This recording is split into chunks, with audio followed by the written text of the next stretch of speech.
Welcome to all of you. कैसे हैं आप लोग। लास्ट क्लास जो हम लोगों ने मैथ की ली थी उसमें हमने देखा था कि द्विघात समीकरण को सूत्र की मदद से कैसे हल करते हैं। तो अब तक के आपने द्विघात में ये सीख लिया है कि एक द्विघात समीकरण के मूल कैसे कैसे हो सकते हैं, उनकी प्रकृति क्या हो सकती है। फिर आपने सीखा कि द्विघात समीकरण का हल गुणनखंड विधि से कैसे करते हैं।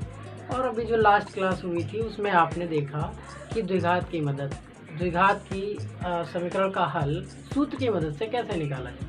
आज हम बात करने वाले हैं कि द्विघात समीकरण में कभी कभी आपको मूल दिए होते हैं, एक द्विघात समीकरण दी होती है, उसके मूल आपके पता होते हैं, उससे रिलेटेड आपको कुछ क्वेश्चन पूछता है कि दूसरे टाइप से मूल दे देता है और कहता है उसकी समीकरण बनाओ या उस सिर्फ मूलों के वैल्यू ज्ञात कीजिए। तो एक हम क्वेश्चन से समझते हैं इस बात को। ऐसे बहुत सारे क्वेश्चन आपकी किताब में दिए हुए हैं, ठीक है। जैसे कि यहाँ क्वेश्चन लिखा हुआ है, यदि द्विघात समीकरण ax² + bx + c = 0 के मूल अल्फा और बीटा हो।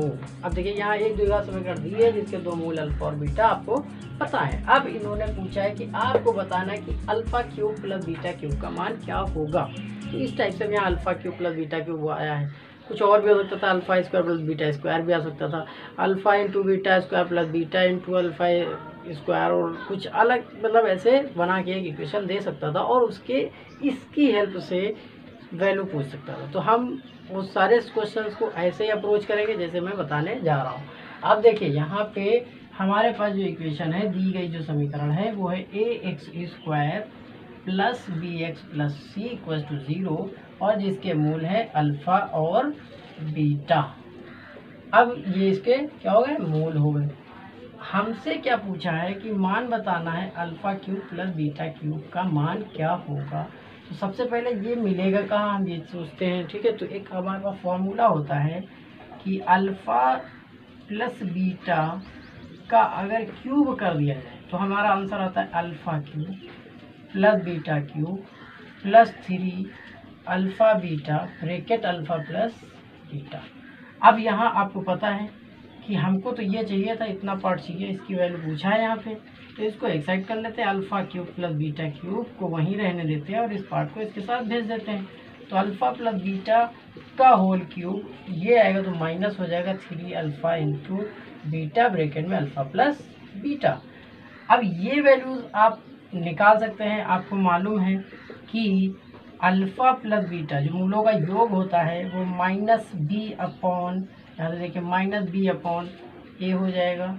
सेम ऐसे ही मूलों का गुणन जो होता है वो c/a हो जाएगा, c/a हो जाएगा। तो ये वैल्यू हमें पहले से पता है। अब वो वैल्यूज मैं इस इक्वेशन में पुट कर दूँ तो मुझे α³ + β³ = कितना आएगा वो पता चल सकता है। तो अल्फा + बीटा की वैल्यू है -b/a और इसके ब्रैकेट पे लगाए क्यूब, -3 अल्फा × बीटा की वैल्यू कितनी है c/a इंटू अल्फा + बीटा फिर वही -b/a। अब क्या करना है, इनको सॉल्व करके हमें देख लेना है। सॉल्व करने से पहले आप देखिए α³ + β³ की अगर बात करें तो ये माइनस का क्यूब करेंगे तो माइनस आएगा, b³/a³ आ जाएगा, -3 ये माइनस हो जाएगा +3 bc/a × a² हो जाएगा। आगे ये और सॉल्व करते हैं हम लोग, इधर चलते हैं साइड में। तो α³ + β³ अब ये प्लस टर्म आगे कर लेते हैं, ये माइनस कर देते हैं और इनका एलसीएम जो आएगा वो आएगा a³। तो a³ जब ले लिया, a³ लेने पर ये तो आएगा -b -b³ प्लस ये प्लस रहेगा a², तो a का इसमें और मल्टीप्लाई हो जाएगा 3abc। तो ये वैल्यू आपकी आ गई, यही हमारा आंसर होगा। आप चाहे ऐसे करके लिख लीजिए, चाहे आप जो है प्लस वाले को आगे कर लीजिए कि 3abc आगे कर देते हैं, -b³ पीछे कर देते हैं और a³ लिख देते हैं। इससे कोई फर्क नहीं पड़ने वाला है और ये इस इक्वेशन का हल हो गया। इस टाइप से आपको दी हुई समीकरण के अगर मूल प्राप्त हैं तो आप कोई भी वैल्यू बता सकते हैं जो मूल के पदों में पूछी गई होगी। तो बहुत आसान है। ऐसे बहुत सारे क्वेश्चंस आपकी किताब में दिए गए हैं, एक्सरसाइज में हैं, आप आराम से लगा सकते हैं। 1/α + 1/बीटा का मान पूछ लेता है ना। तो ये सब बड़े आसान क्वेश्चन हैं, आप इजीली लगा सकते हैं। अब हम लोग नेक्स्ट प्रोसीड करते हैं, जो द्विघात के टफ टॉपिक में से आते हैं। विस्तृत उत्तरीय प्रश्न पूछे जाते हैं जो 6 मार्क्स के 4 मार्क्स के रेंज के आते हैं। जरा हम उनकी तरफ चलते हैं और बहुत ध्यानपूर्वक उनको आप लोग समझिए, बहुत ही इम्पोर्टेंट है। और अगर वो समझ में आते हैं तो आप सीधे 6 मार्क्स के और 4 मार्क्स के क्वेश्चन अटेम्प्ट कर पाएंगे। अब देखिए, ये एक समीकरण दी है जो देखने से समझ में नहीं आ रही ये समीकरण आखिर है कैसी, ये द्विघात है या किस प्रकार के, मतलब ये तो पहचान में भी नहीं आ रही और हमें हल करना है, ठीक है। और कह रहा है कि हल कीजिए। तो जब इस प्रकार की समीकरण आपके सामने आती हैं तो सबसे पहले आप उनको थोड़ा सा सिंप्लीफाई करिए, रिड्यूस करिए, और फिर आपको पता चलेगा कि क्या ये द्विघात समीकरण है या ये किस प्रकार की समीकरण है, इनका हल हो सकता है या नहीं हो सकता है। तो ऐसे आपको बहुत सारी समीकरणें मिलेंगी जो देखने से द्विघात नज़र नहीं आएंगी, उनको थोड़ा सा आपको अप्रोच करना पड़ेगा, थोड़ा सा हल करना पड़ेगा। चलिए हम देखते हैं कि क्या ये द्विघात समीकरण है, और है तो इसके हल क्या होंगे, ठीक है। चलिए देखिए, लिखा है 5 की पावर x + 1 + 5 की पावर 2 - x = 5 की पावर 3 + 1। अगर इसका हल करें तो देखिए, सबसे पहले पावर जो प्लस में लिखी हो, माइनस में लिखी हो, उसको सिंप्लीफाई करो, उसको हल करो, ठीक है। तो अब ये जो 5 की पावर x + 1, एक बार क्वेश्चन लिख लेता हूँ, और 5 की पावर 2 - x जो कॉम्प्लेक्स फॉर्म में है, और 5 की पावर 3 + 1 जो लिखा है, इसको हम जरा रिड्यूस करते हैं। तो इसका प्लस का मतलब होता है कि घातों में जब ऊपर प्लस आए तो उसको जब ब्रेक करेंगे तो आधार सेम रख के गुणा में लिखते हैं। मतलब 5 की पावर x गुणे 5 की पावर 1, ये इसका मतलब हुआ, प्लस 5 की पावर 2 गुणे 5 की पावर -x बचा तो माइनस का x = 5 की पावर 3 का मतलब होता है 125, 125 और प्लस का 1। तो अब यहाँ से हमें थोड़ा सा सिंप्लीफाई हुआ, लेकिन अभी ये 5 का स्क्वायर दिख रहा है, 5 की पावर 1, तो ये लिख सकते हैं 5 की पावर x, 5 का स्क्वायर कितना हो जाएगा 25 इंटू 5 की पावर -x है, तो इसको लिख सकते हैं 1/5 की पावर x। जब पावर माइनस में होती है तो नीचे कर लीजिए तो प्लस में बन जाती है। 125 में 1 जोड़ दीजिए तो 126, 126 हो जाएंगे। अब हम देख रहे हैं कि इसमें अभी द्विघात तो बनी नहीं, लेकिन 5x यहाँ अपॉन में 5x यहाँ, तो इसको हम सपोज कर लेते हैं कि ये मान लीजिए ये y के बराबर है, ठीक है। कुछ भी ले लीजिए इस टाइप से।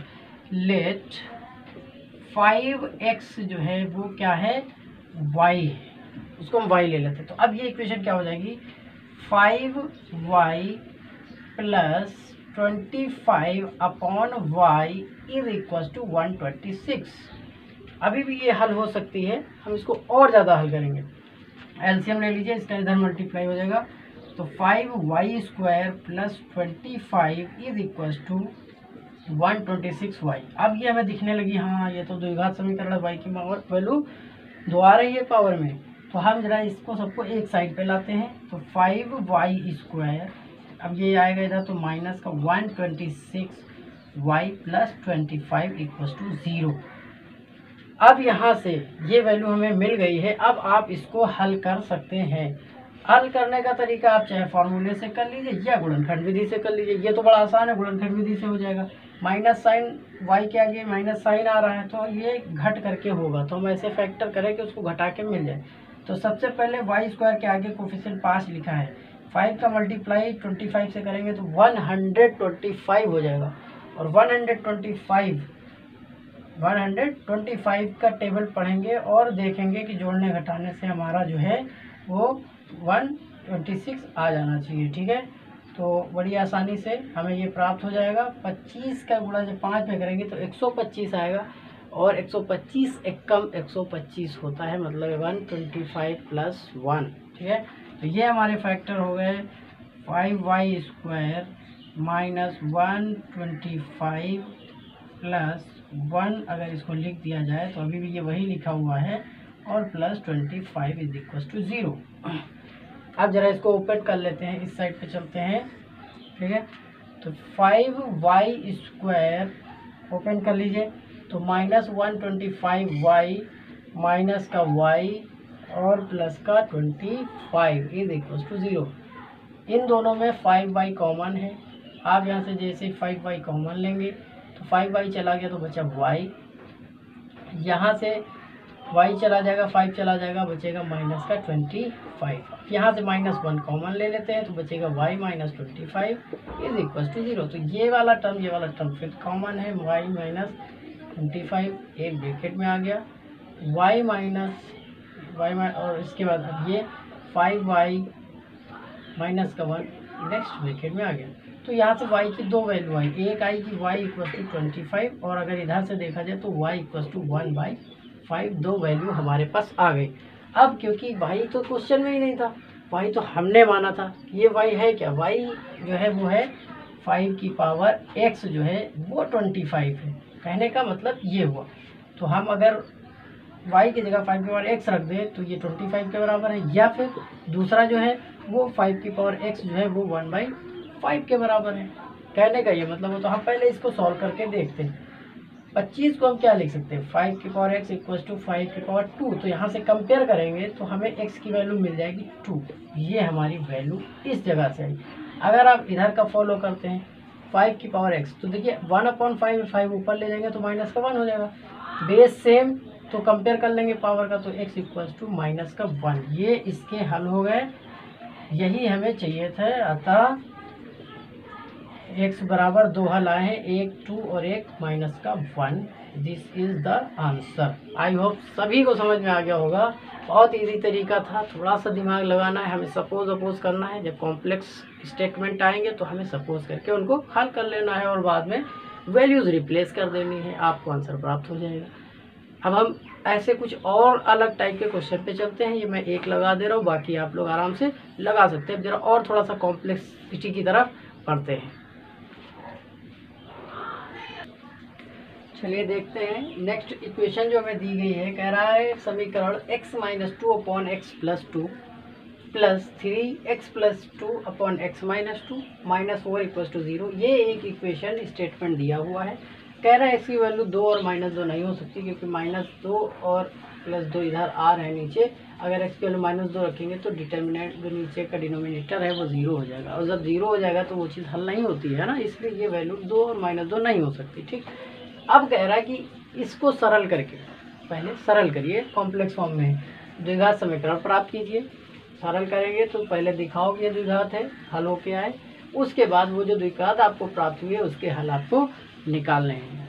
तो क्वेश्चन बहुत अच्छा है, थोड़ा सा टेढ़ी फॉर्म में लिखा है, आपको सीधा करना है, देखना है कि क्या ये द्विघात है, और अगर ये द्विघात है तो फिर आप उसको हल कर डालिए। चलिए करते हैं। अभी मैंने किया था सेम वही अप्रोच लगेगी, आप थोड़ा सा ध्यान दीजिए। इधर कह रहा है कि x minus 2 upon x plus 2 plus, ये एक ब्रैकेट में लिखा है, 3x plus 2 upon x minus 2। Same आ रहा है, कुछ भी दिक्कत नहीं होने वाली, बस ये ऊपर ये नीचे। अगर हम मान लेट कि x minus 2 upon x plus 2 जो है ये y है, तो अगर ये y है तो स्टेटमेंट बदल जाएगा, ये हो जाएगा y प्लस 3। ये उल्टा लिखा है भाई, ये ऊपर ये नीचे, तो ये है 1 upon Y is equal to, या इसको इधर ही रहने दीजिए, -4 इक्वल टू 0।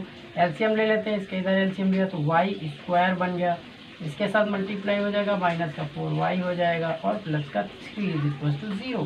तो देख लीजिए, पहला एक आंसर तो आपका हो गया कि पहले आपने जो समीकरण आपको दिखाना कि द्विघात समीकरण है, सरल करके द्विघात समीकरण हमें प्राप्त हो गई कि हाँ ये द्विघात समीकरण है। ठीक है, अब थोड़ा सा और आगे बढ़ते हैं। अब इस समीकरण को हल करते हैं पहले। ठीक है, तो देखिए 4 कैसे फैक्टर करो, 3 कैसे फैक्टर करो कि जोड़ने घटाने 4 आ जाता है, 3 एक कमती 3 है 4 हो जाता है। तो Y square minus 3y minus का y प्लस का 3 इक्वल टू 0। अभी भी ये 4y लिखा, अब y कॉमन हो गया हमारा, तो y कॉमन लिया तो बचा y माइनस 3 एक ब्रैकेट में, यहाँ से -1 आपने कॉमन लिया तो y माइनस 3 एक ब्रैकेट में आ गया। मतलब हम यहाँ से कह सकते हैं कि y-3 दोनों जगह पे क्या है, कॉमन है। तो y-3 लिया तो ये बचा y-1 इक्वल टू 0। तो एक हल जो आया हमारा इस जगह पे अगर हम देखें कि जो हमारा एक हल आया तो y इक्वल टू कितना आया 3, और दूसरी तरफ से जो y इक्वल टू आया वो आया 1, ठीक है ना। तो पहले हम y इक्वल टू 3 की देखते हैं। भाई y तो हमें चाहिए नहीं था, y है क्या, y की वैल्यू है x-2/x+2, मतलब x-2/x+2 इज इक्वल टू 3। हमें तो इसे सॉल्व करना पड़ेगा। तो इसको जब सॉल्व करेंगे तो x-2 ये इधर मल्टीप्लाई हो जाएगा 3x + 6, 3x। अब इसको उधर ले चलते हैं तो 3x के साइड पे जब x ले जाएंगे तो बचेगा 2x, ये माइनस का है, इसको इधर ले आएंगे तो कितना हो जाएगा, -8 हो जाएगा। x equal to -8/2 equal to -4। ये x की वैल्यू आई, x इक्वल टू -4, एक वैल्यू हमारी ये मिल गई। अब इसके बाद अगर हम सेकेंड साइड से देखें, इस साइड पे अगर आप ध्यान दें तो x-2/x+2 is equal to 1। Solve करेंगे तो x-2 इक्वल टू x+2, तो x cancel, -2 equal to 2 is can't possible, ऐसा हो ही नहीं सकता है। तो इसका मतलब इसका जो हल है, अतः समीकरण का हल कितना है, -4। This is the answer. I hope सभी को समझ में आ गया होगा। इसमें भी बहुत आसान था, सब्स्टिट्यूशन मेथड लगा है, बस हमने उसको अज्यूम किया और अगली जगह पे पुट कर दिया जा करके। तो काफ़ी अच्छा क्वेश्चन था। इस टाइप के आपके एक्सरसाइज में तो बहुत सारे क्वेश्चन दिए हुए हैं।